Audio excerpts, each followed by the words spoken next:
Have you ever listened to a speech or oration that was absolutely brilliant? They had the best ideas, the best delivery, and yet, when the ending or closing of the speech came, it fell short. A lot of us have been in a situation where we listen to somebody open confidently. They tell clear ideas, engaging stories, and capture the audience's attention.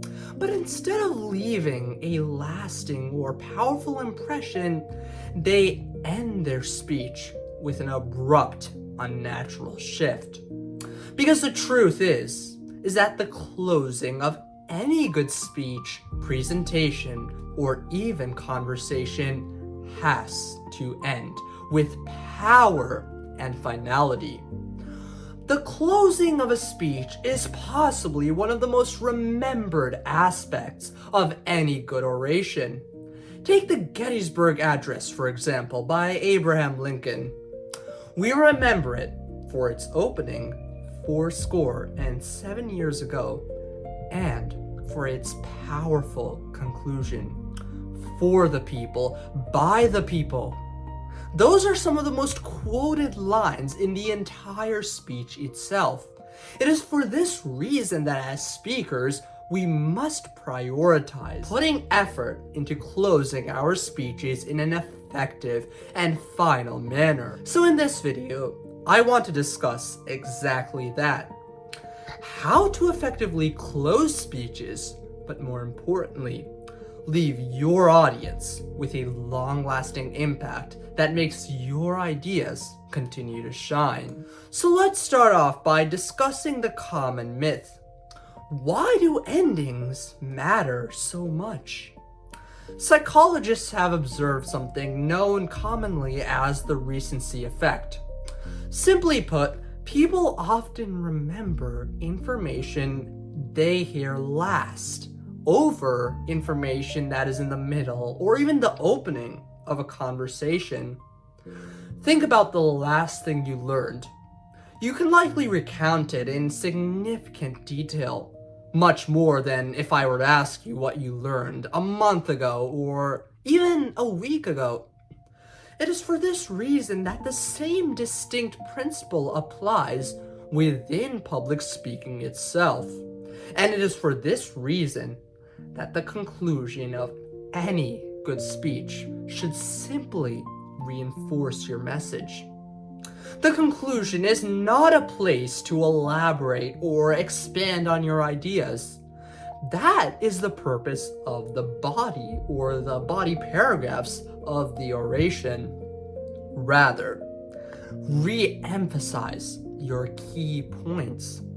Rather than expanding on the ideas and delivering more information and your speech in a way that summarizes rather than restates the key points in a speech. For instance, if I were to give a speech regarding communication, and I discuss these 3 points: the importance of communication in today's world, key benefits that come with having good communication skills, and how to best improve your communication in a way that matters. My conclusion would not expand on these points.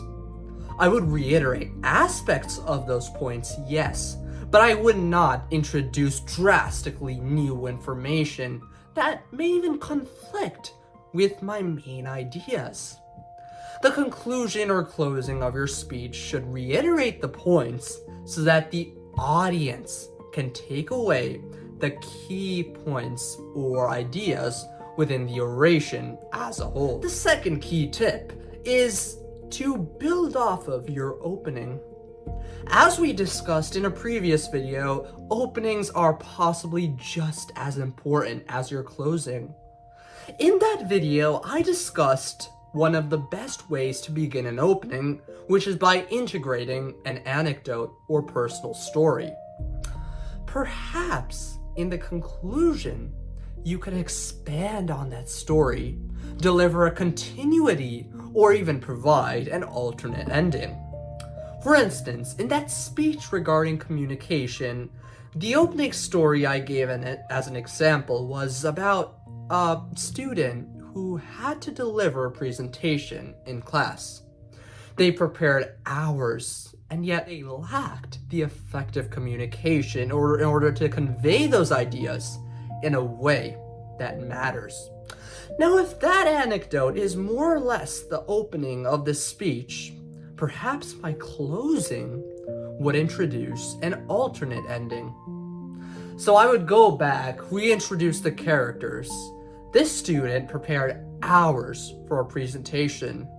He had all the main points, all the powerful messaging, but he understood the importance of communication.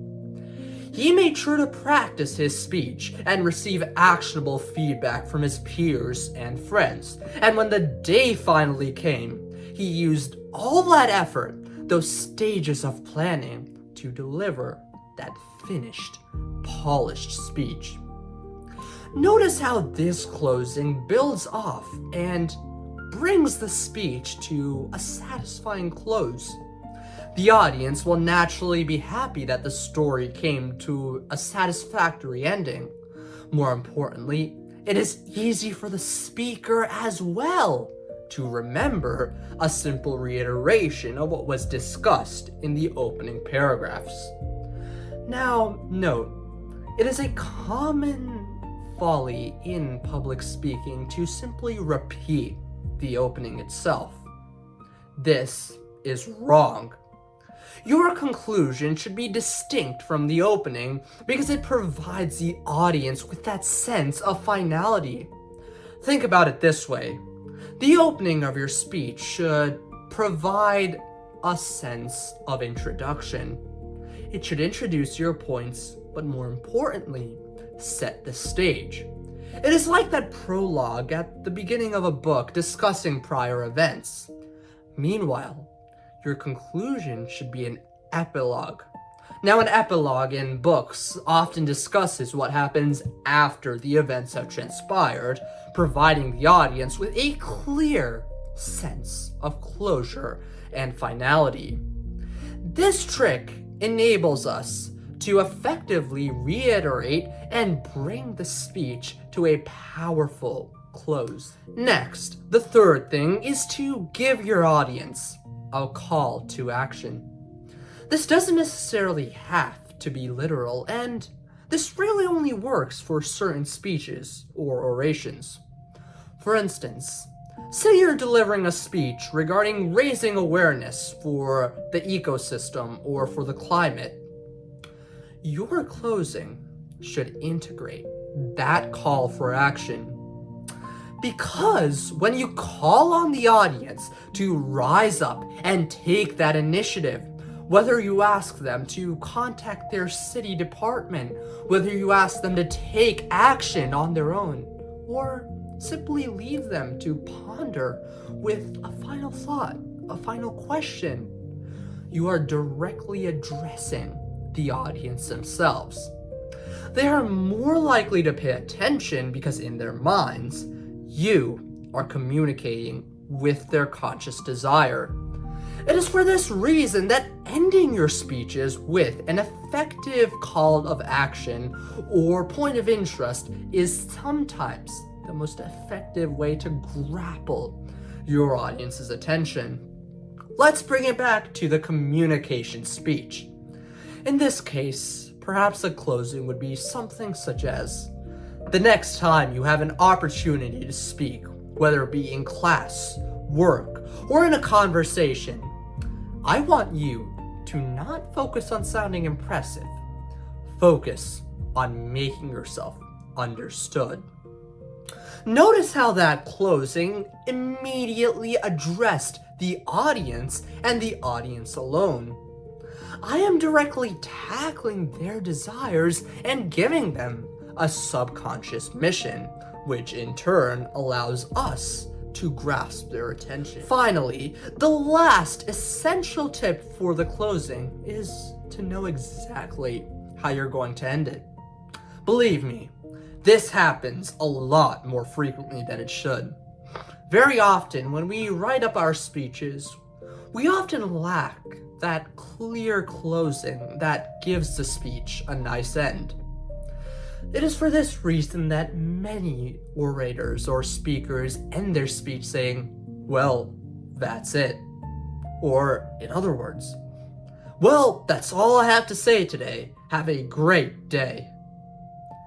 Those endings do not give justice to your speech. Your conclusion should be planned out beforehand, either writing down bullet points of what you're going to say or writing it out word by word, whatever works best for you. Stop thinking that it'll automatically work out and your conclusion will magically be summoned before you.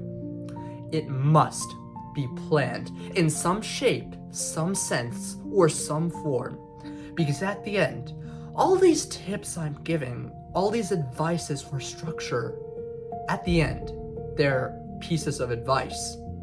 Your speech is dynamic.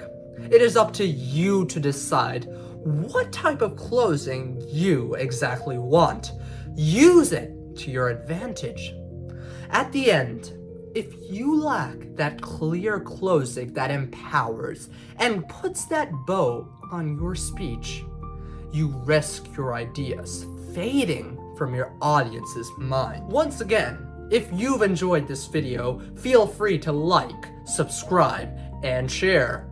Otherwise, have a great day.